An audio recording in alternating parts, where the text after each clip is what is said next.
One.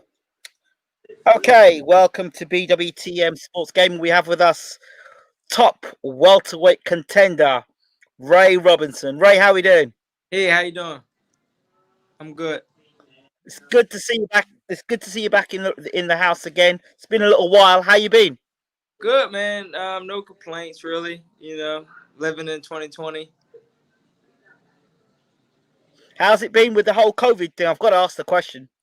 I'm sure it's been difficult. Just doing everything business-wise with the whole boxing thing. Kind of put a lot of things on stop or standstill. So we're just trying to get back now. So, as you know, last time we were talking about selling and marketing points for Ray Robinson. So the main marketing point for you is you're the last guy to beat Terence Crawford in the amateurs, correct? Yes. Yep. Just tell the world that again, please. We're going to keep on banging it home. And a lot of people get kind of misunderstood that it wasn't like a little back alley gym that we fought at. We fought on a big stage. We fought for in the USA Boxing Nationals, and I beat him to get on the USA Boxing team. What were the keys to beating him that night, in your opinion? Just adapting to whatever he did. Just figuring it out and getting the job done. Okay.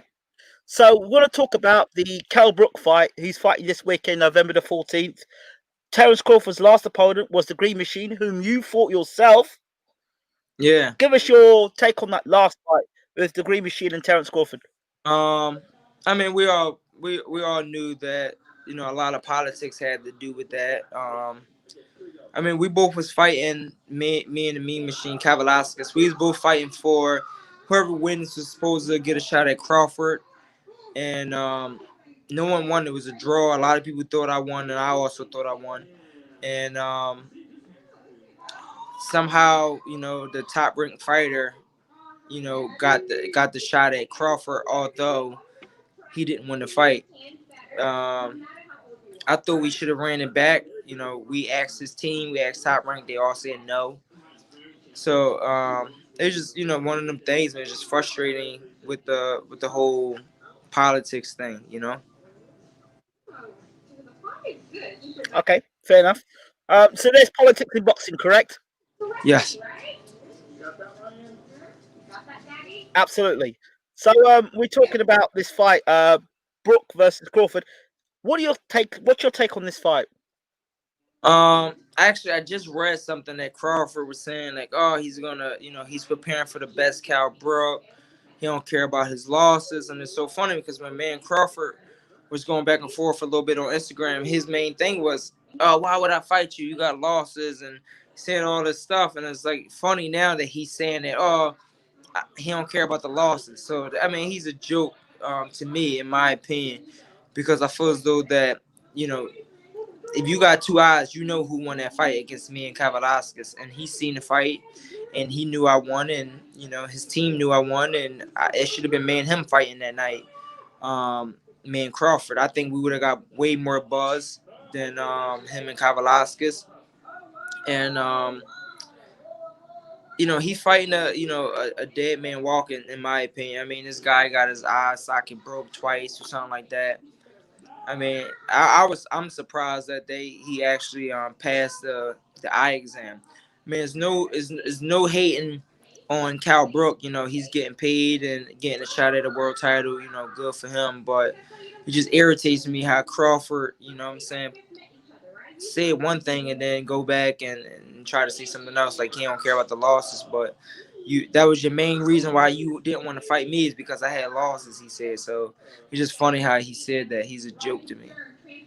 Have no respect for that kid. In terms of his talk about potentially leaving Top Rank and going to PBC, do you think if he goes to PBC, he's more likely to fight you or not? Honestly, I'm not sure. I don't know if it's him or his team that don't want to fight me, but either way, it's frustrating. You know what I'm saying? Like, everyone's seen my last 2 fights, and I just feel as though that I should have got at least a shot at Crawford. You know, I am the last dude to beat him, and I mean, we obviously both don't like each other. I mean, that's gonna sell tickets. You know what I'm saying? You see my last 2 fights. You know, I still got it and still got a shot. You know what I'm saying? I just know for a fact that I can beat him. You know what I'm saying? Just like Tarvin knew for a fact that he is going to beat Roy Jones. Fact that what's his name knew he's going to. I can't even think of his name right now. But it's nothing I can't explain it. But it's just a feeling that you have that you just know for a fact. You know, 7 days. You know, Monday through Sunday, I don't care what day it landed, I beat Crawford. Some would say, is this fight talk, or is this just you trying to get a quick buck in, or what is it? What is it makes you feel you can beat Crawford? I can't explain it. Like I said, I just know for a fact I can. I see a lot of things that he do. Trust me, man, he's a good fighter. I just know for a fact that styles make fights. It doesn't matter, like, you know, if I lost to this guy, I lost to that guy. I really do believe styles makes fights, and I just know for a fact that my style will beat Crawford.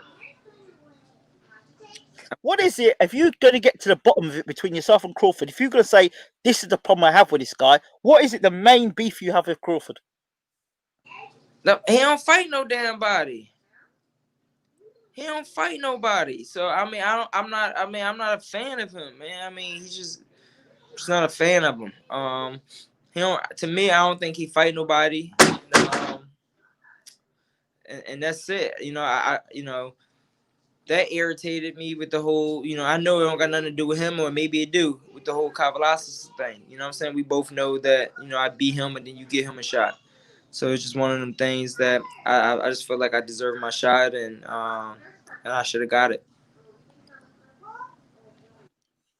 Okay, so if you're going to make a prediction for this fight, who wins the fight and how?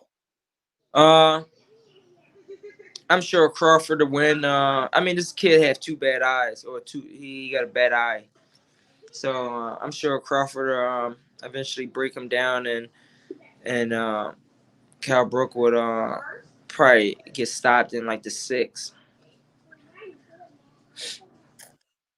What about Crawford? I've always said I've never been a big fan of Crawford's chin. I don't believe that much in it. How good is Crawford's chin? You would know. I don't think he got the best chin either. I agree. I don't think he got the best chin. He got hurt pretty bad with Gamboa, and I mean, we all knew Gamboa went up in weight to fight Crawford. I mean, Crawford had him fought. You know, I think the last person Crawford fought like an all out, like an American, not like a Mexican American, like American. I think it was Hank Lundy, and I think Hank Lundy actually went up in weight to fight him too. So I just don't feel like he really didn't fight nobody yet, and it's just, I don't know, it's just frustrating. Do you think he's the pound for pound best fighter in the world today? No, and you don't believe that neither.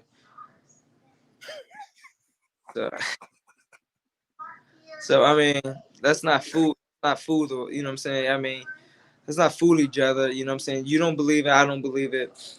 And he hasn't fought nobody. And I mean, like I said before, this kid don't get no respect from me at all. I don't like him whatsoever.